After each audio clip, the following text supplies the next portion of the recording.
Welcome back to my channel where creativity has no limits. I am Anil Ferron aka Mr. Ferron and you are watching Artisticity. So welcome to part 2 to create the environment for the Pokeball. If you have not seen the part 1 on how to create the Pokeball, then I highly recommend that you do that first. You can click on the video card above here. And a big shout out to Debu's Art and Wayne's World for subscribing to my channel. You guys are awesome. Subscribe to my channel to win a lucky random shout out and also for more amazing creative videos and tutorials. If you guys want to download the 3D blend file of this project, then you can download it from my Patreon. Link to my Patreon is in the description. So let's create the environment for the Pokeball.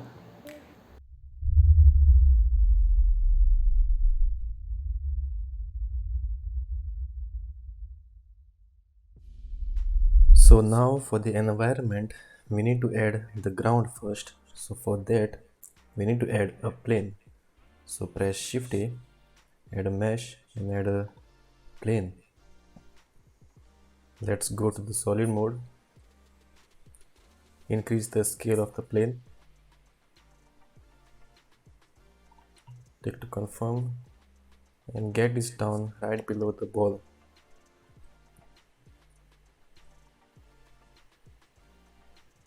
Ctrl S to save. Scale this even more. That is fine for me. So now we will go in the edit mode by pressing tab, right click and subdivide, and in the subdivide menu click on the number of cuts and type in 60, and I will give these 60 cuts of subdivisions. Next we want to add the texture for the ground. So for that, go into the object mode by pressing tab. In the editor type, change to shader editor, click on the ground and click new. This will give you the principal BSDF as usual. So open a separate window in the window explorer and go to wherever you have saved your ground texture. And I had downloaded this brown mud ground texture from the internet. You can download this from Polyhaven or freepbr.com. Just click and drag it in. Also the displacement,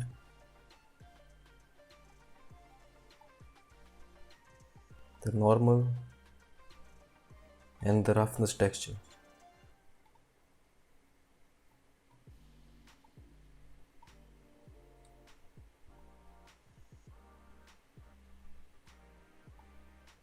Arrange this properly.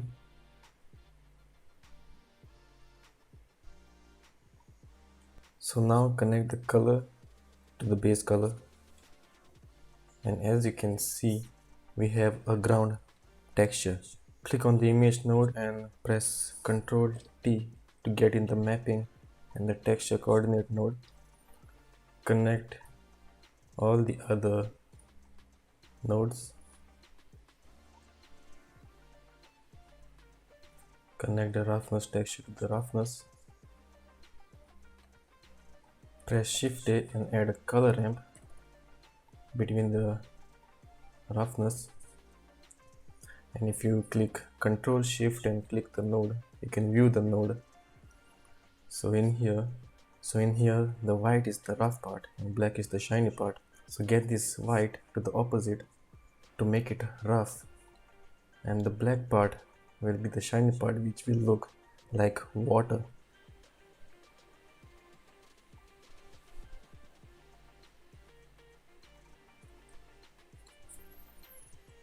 Just like that.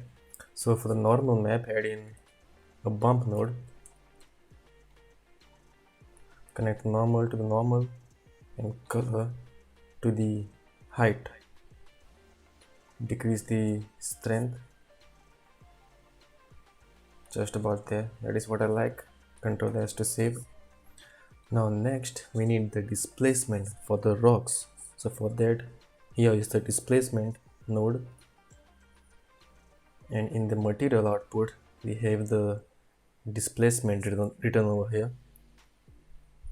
So Shift A, type in displacement, connect displacement to displacement and color to the height. And as you can see, we have displacement. But further what we have to do is, in the render properties, from supported we need to change this to experimental, and in the material properties you need to go right down and change, and in the settings under the surface, from displacement bump only we need to change this to displacement and bump. That will change it drastically. Ctrl S to save, and we need to change the scale of this displacement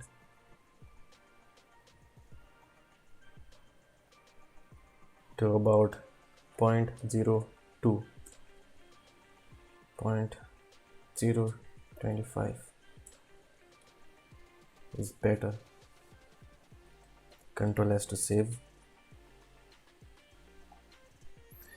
And to give it more displacement, you need to give it more subdivision for the plane. So select the plane, go to modifier and give it a subdivision surface. And here you can increase the levels. So 4 levels I think will be good. So that is how you can give a displacement to the ground. Next we will set the camera by pressing toggle the camera view.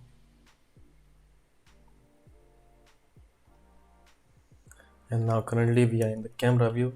If you press N, in the view, click on camera to view, and this will parent the camera to the mouse, and you can select your preferred angle.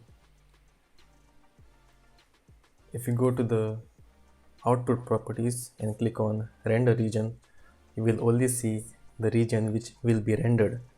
So that is helpful many times. So now I'm happy with the angle of the camera. Press N to get in the side menu. Uncheck camera to view. Press N again. Ctrl S to save.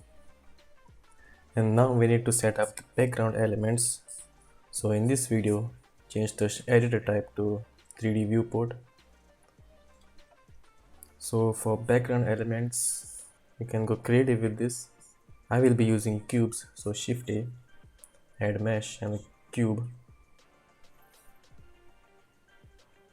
I will turn this to EV for now, just for faster viewing.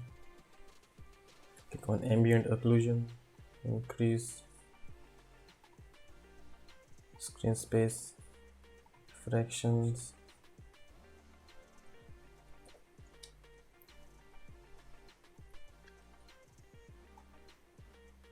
So place the cubes anywhere in the scene, in the background.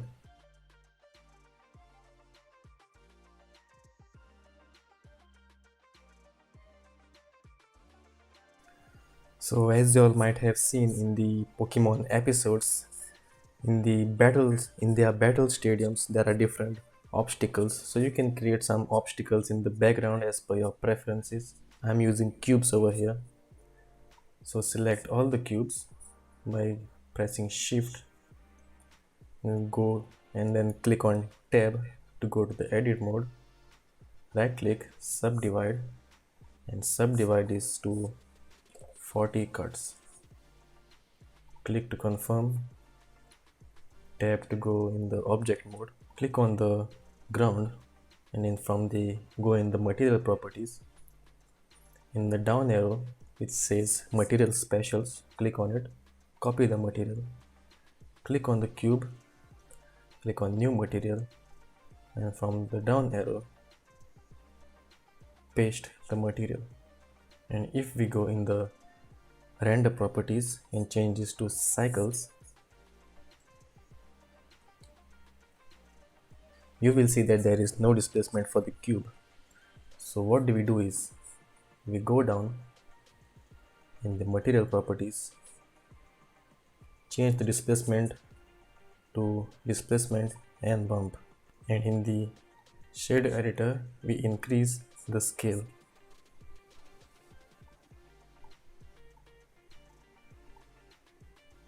And here we get some displacement.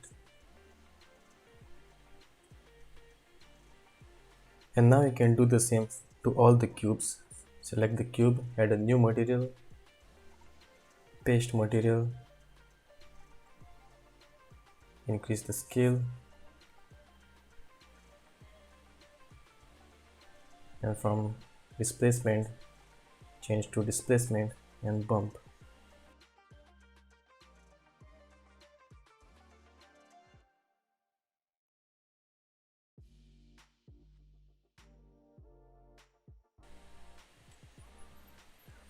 So now going back to the camera view. So this is how it will look. So now I need to add some grass. We won't be modeling any grass blades. Instead, we will be getting an image with a transparent background.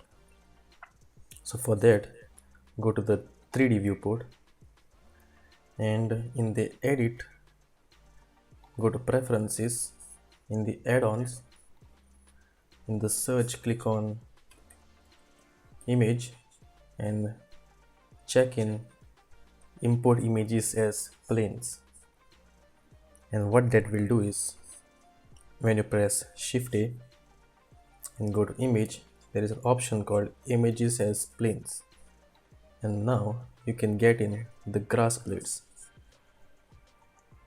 The grass blades where you have the transparent background. Click on it and import as plane. So the plane has imported. Scale this up. And as you can see, we have grass. Get this far back down, scale it more, get this on top.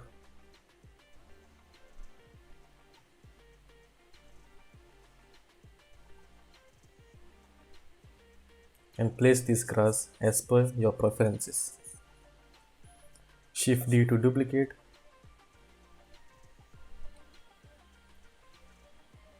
And S to scale.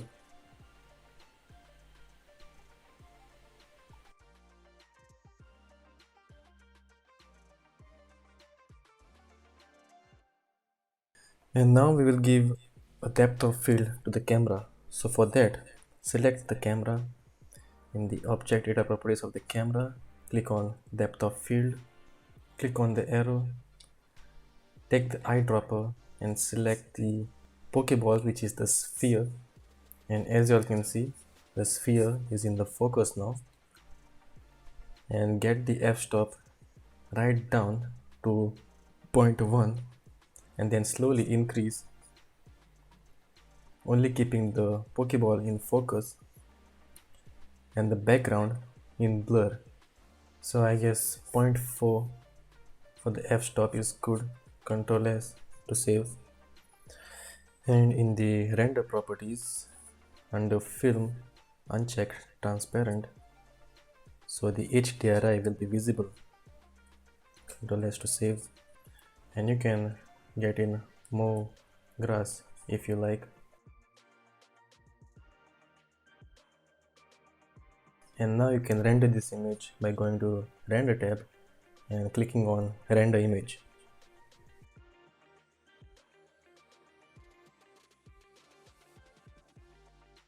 So this looks very nice, but I want mist or fog in the background. So let's add mist in the background. Cancel this window.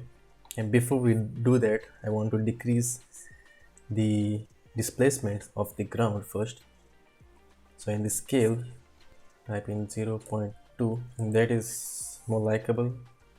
Ctrl S to save.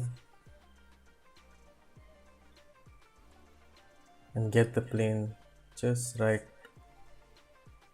where the ball is touching the ground, so it does not look it is floating in the air. Toggle the camera view, Ctrl S to save. So if you go to view layer properties, in view layer properties under data, click on mist and go to shading and under render pass, click on combined. You can change this to mist, and this will show where the mist will be when you render a frame. So you can go in the world properties, and under mist pass you can select where the mist will start and the depth of the mist.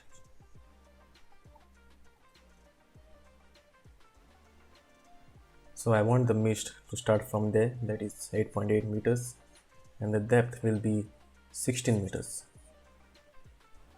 You can go ahead in the render pass, get this back onto combined, Ctrl S to save, and render this image again. So render image. So now the rendering has done with the mist.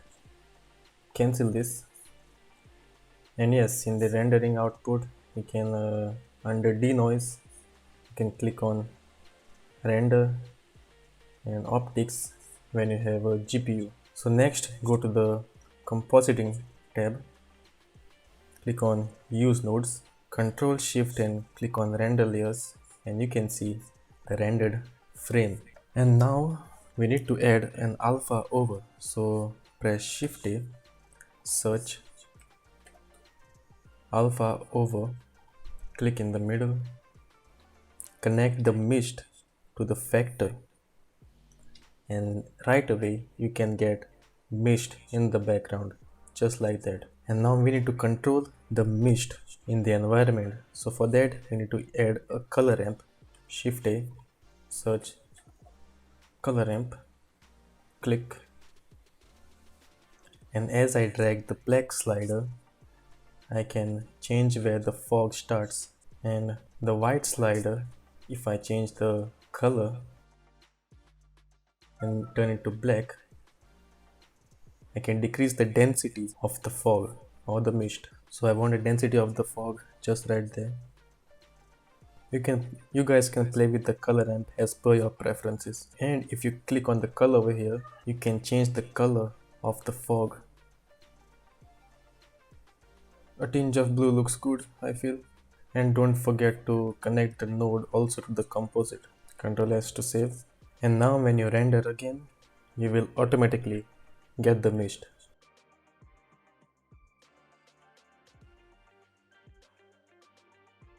And there you have it. And this is how you add a Pokemon environment to your Pokeball.